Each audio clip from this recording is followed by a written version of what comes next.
Hoje nós vamos falar sobre filhos com síndrome de Down no casamento.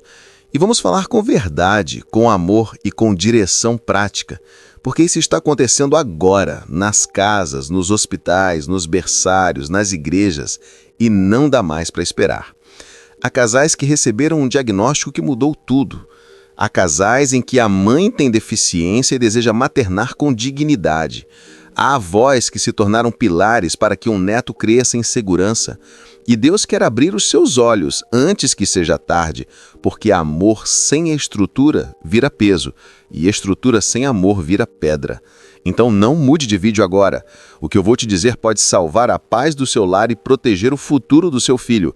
Deus está te chamando para unir afeto, fé e estratégia, porque milagre não dispensa método.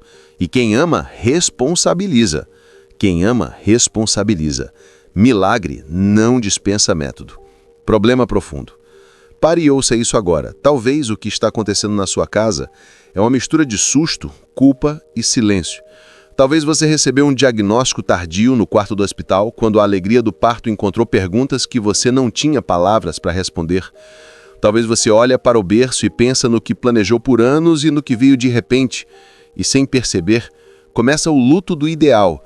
O coração se encolhe, o corpo segue, mas a mente roda. Você se pergunta se vai dar conta, se o casamento aguenta, se os irmãos vão sofrer, se a igreja vai entender, se a escola vai acolher. E o medo sussurra que você está sozinho, mas você não está. Ainda assim, a verdade precisa ser dita. Muitos lares sucumbem não à trissomia 21, mas ao caos da desorganização, à culpa que paralisa, ao preconceito que cala, à romantização que omite o que precisa ser feito. E outros lares desabam pelo extremo oposto, uma frieza técnica que vira tabela sem abraço, meta sem colo, terapeuta sem família. E assim o cansaço destrói o vínculo e o casal se perde no roteiro das tarefas, virando apenas cuidadores, não marido e mulher. Talvez seja exatamente isso que está acontecendo. Vocês se amam, mas a casa virou o posto de saúde. Vocês oram, mas brigam pelos horários de terapia. Vocês querem incluir, mas evitam encontros por medo de olhares atravessados. Vocês defendem o filho, mas esquecem de defender um ao outro. E há uma culpa secreta correndo por baixo.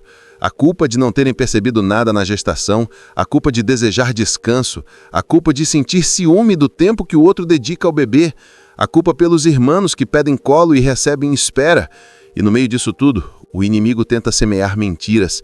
Vocês não vão dar conta, isso acabou com o casamento, vocês perderam a vida. Não aceite essas sentenças, mas também não negue a realidade, porque a verdade liberta. E a verdade é que amor precisa de estrutura. Dói admitir, porém é necessário. Alguns pais se acomedem pela romantização, contam a história em rede social, celebram as pequenas vitórias e isso é bonito e legítimo. Mas dentro de casa não há agenda, não há protocolo de consultas, não há plano de descanso, não há pacto de casal. Outros pais se esgotam pela hiperexigência, terapia todos os dias, sem respiro, sem brincar, sem rir, sem considerar o tempo próprio do filho, como se fosse possível empurrar o desenvolvimento com ansiedade. E aos que se perdem por desinformação, abandonam a amamentação por acharem impossível, adiam fisioterapia por não saber como acessar, negligenciam vacinas complementares por falta de orientação, e o que era oportunidade vira obstáculo. E existe ainda o preconceito disfarçado de cuidado, quando a família e a comunidade tratam a criança como eterna incapaz, ou quando silenciam a mãe com deficiência que deseja maternar, como se amar fosse privilégio de alguns, quando todo amor é chamado por Deus a florescer de forma responsável. Não ignore esse alerta. Deus está falando com você. O problema não é o seu filho. O problema é quando o casal não se organiza, quando o casal não confessa as feridas, quando o casal não pede ajuda e tenta parecer forte até quebrar. Você não precisa vencer a discussão, você precisa salvar o amor. E para salvar o amor, é preciso dar nome às coisas. Medo, luto, cansaço, ciúme, sobrecarga, desinformação, preconceito. Precisamos arrancar essas raízes com luz e verdade. Amor precisa de estrutura. Não romantize o milagre, organize-o. Você não precisa vencer a discussão, precisa salvar o amor. Base bíblica. Agora ouça o que a Bíblia diz sobre isso. Tu formaste o meu interior. Tu me teceste no ventre de minha mãe. Os teus olhos viram a minha substância ainda informe. Isso significa que o seu filho, com trissomia 21, com hipotonia, com atrasos, com qualquer peculiaridade, não é um erro, não é um acidente, não é castigo, mas é visto, conhecido e tecido por Deus. E Jesus responde aos que perguntam quem pecou diante da deficiência: nem ele pecou, nem seus pais, mas isto aconteceu para que as obras de Deus se manifestem nele. Não é sobre culpa, é sobre propósito. Propósito que se manifesta no amor concreto, no cuidado diário, na sabedoria, na paciência, na perseverança. E o apóstolo Paulo nos dá um caminho para a comunidade e para a família, quando diz: os membros do corpo que parecem ser mais fracos são indispensáveis, e Deus concedeu mais honra ao que tinha falta dela, para que não haja divisão no corpo, mas antes tenham os membros igual cuidado uns com os outros. Isso quer dizer que o lar e a igreja são chamados a honrar com prioridade aquilo que o mundo ignora. O que o mundo chama de normal, Deus chama de orgulho. O que o mundo manda esconder, Deus manda confessar. O que o mundo diz não dar, o Espírito nos ensina a caminhar um dia de cada vez. A Bíblia não nos dá uma cartilha de terapia, mas dá o fundamento: dignidade, amor e cuidado intergeracional. Uma geração louvará as obras a outra geração. E, se alguém não cuida dos seus, negou a fé. Cuidar é a expressão de fé, organizar é a expressão de amor, pedir ajuda é a expressão de humildade, perseverar é a expressão de esperança. Por isso, o nosso chamado pastoral é a unir afeto e responsabilidade, fé e método, oração e prática. Porque o mesmo Deus que cura também ensina a construir. Ritmos diferentes, mesma dignidade. Honra redobrada para quem o mundo ignora. Fé não substitui cuidado. Fé inspira cuidado. Soluções práticas. Anote isso, aqui começa a mudança. Vamos transformar entendimento em ação real, porque Deus não transforma desculpas, Deus transforma atitudes. O que você, casal, pode fazer hoje? Primeiro, passos práticos imediatos, casa organizada. Monte um dossiê simples do seu filho: documentos, carteirinha de vacinação, exames, contatos de profissionais, histórico de terapias, metas da semana. Use uma pasta física e uma pasta digital com acesso para ambos. Tira a informação da cabeça e coloca no papel. Isso reduz discussões e alinha expectativas. Protocolo de consultas e exames. Cardiologia para rastrear ou acompanhar cardiopatias, que tem boa resolução quando diagnosticado a tempo. Otorrino ou audiologia, oftalmo, nefro conforme indicação. Endocrinologia para monitorar tireoide. Defina datas e responsáveis por cada agendamento, revezem, marquem lembretes, celebrem cada etapa concluída, não apenas os grandes marcos. Intervenção precoce com equilíbrio. Estabeleça rotina realista de fisioterapia, fonoaudiologia e terapia ocupacional segundo orientação profissional. Lembrando da regra ouro: respeitar o tempo da criança, mantendo sessões semanais consistentes, qualidade mais que quantidade, e transformando o resto do dia em brincadeiras significativas. O melhor ambiente de estímulo é a família. Irmãos ajudam, primos ajudam, igreja ajuda, nutrição e aleitamento. Se possível, priorize aleitamento materno com apoio de fono para pega e de banco de leite quando necessário. Se não for possível, não se culpe, formule com orientação. A meta é crescimento, força e bem-estar. Lembre-se, hipotonia impacta sucção e deglutir, por isso fono é aliada desde cedo, inclusive para preparar a fala. Imunização completa. Siga o calendário oficial e avalie imunizações complementares conforme orientação. A prevenção evita internações que desorganizam o desenvolvimento e o emocional da casa. Higiene do sono e rotina previsível. Horários, rituais curtos, ambiente tranquilo. Crianças com hipotonia podem cansar mais. Respeite sinais de fadiga. Rotina não é prisão, é proteção. Segundo, passos espirituais, coração alinhado. Confessem o luto do ideal. Digam um ao outro o que doeu, o que assusta, o que frustrou. Dar nome às lágrimas abre espaço para consolo. Façam isso sem culpas e sem apontar dedos. Lembrem, não é quem errou, é como vamos caminhar. Pacto de verdade, sem romantizar o milagre e sem dramatizar. Contem a história com beleza e com verdade. A criança faz tudo no tempo dela, e isso é digno. A fé não nega a realidade, a fé caminha com ela. Oração diária curta. Antes de dormir, mãos dadas por 3 minutos. Agradeçam uma coisa, confessem uma fraqueza, peçam uma direção, abençoem um filho pelo nome. Constância vale mais que eloquência. Redes de apoio, peçam ajuda à família, à igreja, a grupos de pais. Humildade abre portas, orgulho isola. Aprendam com quem está um passo à frente e compartilhem com quem está um passo atrás. Terceiro, ação conjunta. Marido e mulher, juntos de verdade. Agenda viva o casal. Definam turnos de cuidado noturno, janelas de descanso e um encontro semanal, mesmo que em casa, para manter o vínculo conjugal. Um casal ajoelhado é um casamento de pé, mas um casal que ri junto também é um casamento de pé. Não desistam do namoro. Transparência de capacidades. Cada um escreva o que consegue fazer bem e o que precisa de ajuda. Redistribuam tarefas sem culpa. Se a mãe executa melhor a rotina de alimentação, o pai pode liderar agendamentos e logística. Se o pai tem mais calma para exercícios, a mãe pode liderar sono e banhos. Complementar não é competir. Plano de proteção escolar. Quando chegar a hora, façam a ponte com a escola regular. Apresentem a criança, levem relatórios sucintos, expliquem necessidades e potencialidades. Combinem sinal de comunicação, apontar, dodói, gestos. Treinem a autonomia funcional possível. Alinhem expectativas de socialização e marcos. Escola não é depósito, é ambiente de vida. Irmãos como aliados, não pais substitutos. Eduquem com linguagem simples.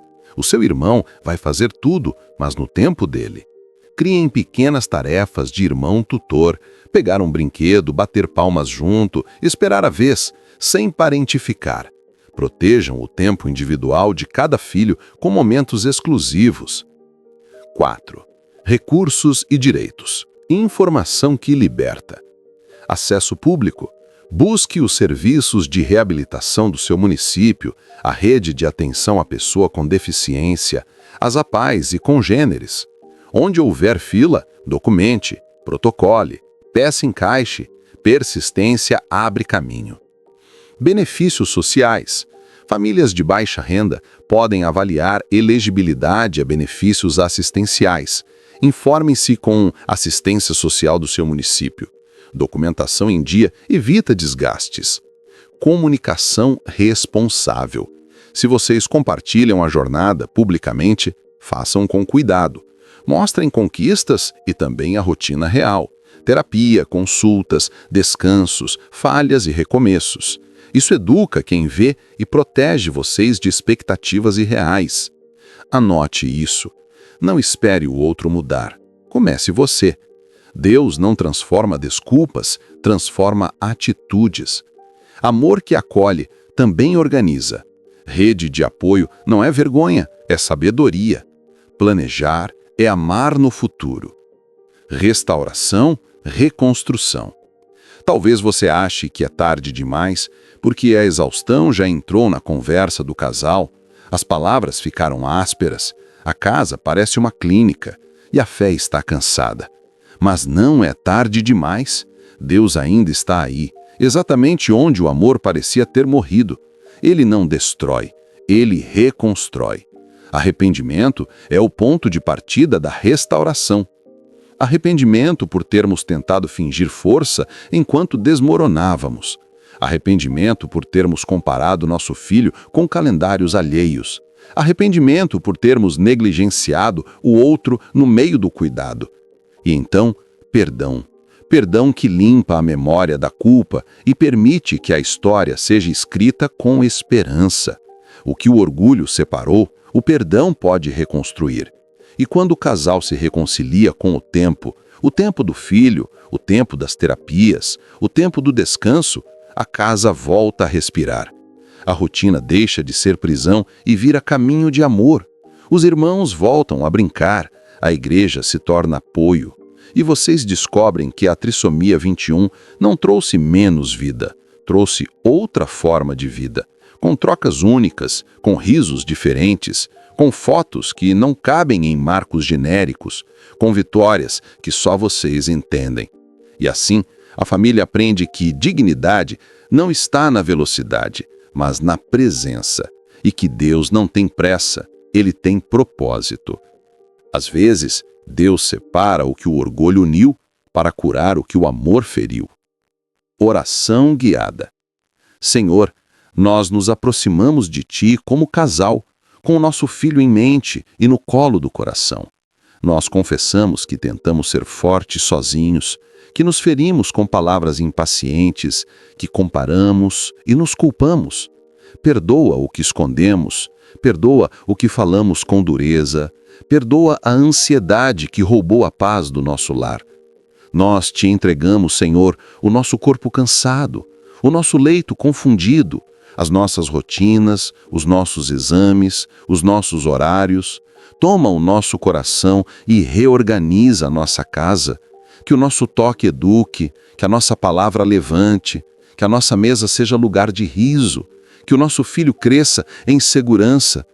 Pedimos sabedoria para cada decisão, fôlego para cada madrugada, graça para cada terapia, amor para cada limite. Abre portas na rede de cuidado, dá-nos profissionais competentes e compassivos, proteja o nosso filho de infecções, de internações desnecessárias, de olhares que ferem. Dá-nos mansidão para educar os irmãos, coragem para testemunhar, humildade para pedir ajuda. Abençoamos nosso filho pelo nome, que ele seja forte na sua força, rápido no seu tempo, inteiro na sua dignidade. Abençoamos nosso leito, que ele seja santo, terno, unido. Abençoamos nossa casa, que seja escola de amor. E declaramos: um casal ajoelhado é um casamento de pé. Em nome de Jesus. Amém. Não deixe essa palavra morrer em você.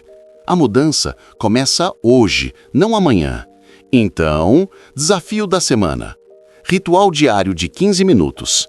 3 minutos de oração de mãos dadas, 5 minutos de brincadeira que estimula tônus ou linguagem, bater palmas, esconder e achar, apontar e nomear, 7 minutos de silêncio afetuoso, sem telas, presença pura. Checklist de saúde. Verifique calendário de vacinação. Confirme próxima consulta de acompanhamento, organize sua pasta do filho, física e digital, e compartilhe com o cônjuge. Se faltar algo, marque hoje. Pacto de descanso. Definam uma noite da semana para o encontro do casal, em casa mesmo, e 2 turnos de respiro de 60 minutos na semana para cada um. Quem ama, também descansa. Rede de apoio. Avise a um amigo, a um líder, a um parente de confiança. Precisamos de você em 2 momentos neste mês. Permita que Deus cuide de vocês através de pessoas. Educação dos irmãos. Conversem com cada filho individualmente. Expliquem com palavras simples. Seu irmão faz tudo, mas no tempo dele. Criem uma tarefa pequena de parceria. Celebrem juntos uma vitória. Escola e comunidade. Se está na hora, agende a conversa com a escola regular. Levem um relatório simples, expliquem sinais de comunicação, alinhem expectativas. Se não é hora ainda, planejem quando será e que passos antecedem.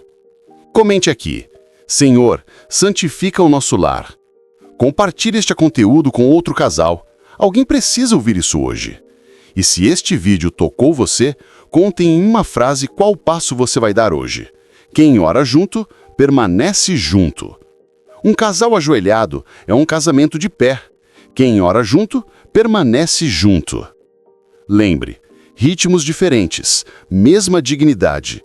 Deus está com vocês no caminho, um dia de cada vez.